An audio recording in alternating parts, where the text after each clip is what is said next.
अब बढ़ेंगे आगे, बड़ी खबर बाड़मेर से है, जहां ओएमआर स्ट्रीट घोटाले पर रविंदर सिंह भाटी का बयान।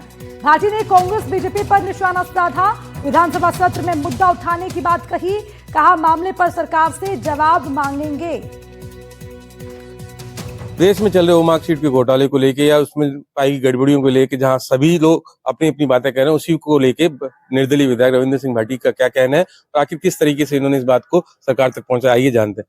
अब पिछली सरकार में 18 की भर्ती में घोटाला हुआ था, जिसमें सरकार आपस में एक गेंद दूसरे के पाले में, दूसरा दूसरे के पाले में डाला, दूसरा कह रहा कि आप सीबीआई जांच करो, तीसरा कह रहा कि हमने ये कर दिया। क्या है पता है? देखिए, मिली जुली सरकार है और आपने कहा ना कि वो बोल बोल खेल रहे हैं, तो इसमें फुटबॉल जो है वो राजस्थान के युवा बन रहे हैं।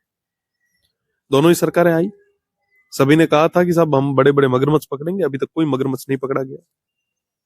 आप विचार करें कि 2018 से लेके अब तक तमाम जितनी भी परीक्षाएं हुई है, अभी तक तो समझ में आ रहा था कि पेपर लीक के कारण पेपर आउट हो रहा होगा, सेंटर सुप्रीडेंट की वजह से कहीं पेपर आउट हो रहा होगा, और डिवाइसेस, प्रिंटिंग प्रेस की वजह से हो रहा होगा, डिवाइसेस की वजह से हो रहा होगा। ओएमआर सीट की वजह से अगर हो रहा है, जब बाढ़ ही खेत को खाएगी तो उसको बचाएगा कौन? तो ये निश्चित रूप से बहुत बड़ा विषय है। प्रदेश की सरकार को इसमें सख्त एक्शन लेना चाहिए, जो अभी तक नहीं लिया गया है। एक सवाल ये है कि कांग्रेस का ये कहना है कि भाई अगर आपने पकड़ लिया है तो आप उनको गिरफ्तार करो। बीजेपी कह रही है हमने देखो जांच का खुलासा किया। तो आखिर है क्या, ये कहानी क्या है?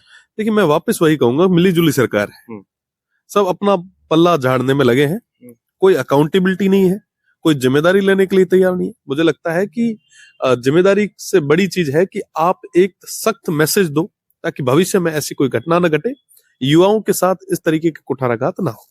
2 दिन बाद विधानसभा का सत्र आउट होने वाला, उसको लेके आपका इस मुद्दे को लेके कुछ विधानसभा निश्चित रूप से उठाएंगे, मजबूती से उठाएंगे, और युवाओं के साथ जो खिलवाड़ हो रहा है उसको लेके प्रदेश की सरकार को आईना दिखाई। क्योंकि आप युवाओं को लेके आपने न्यू का कार्यक्रम किया, आप न्यू चैप्टर 2 भी शुरू करने जा रहे हैं, क्योंकि आप युवाओं का फोकस और युवाओं को आप आइडियल माने जाते हैं।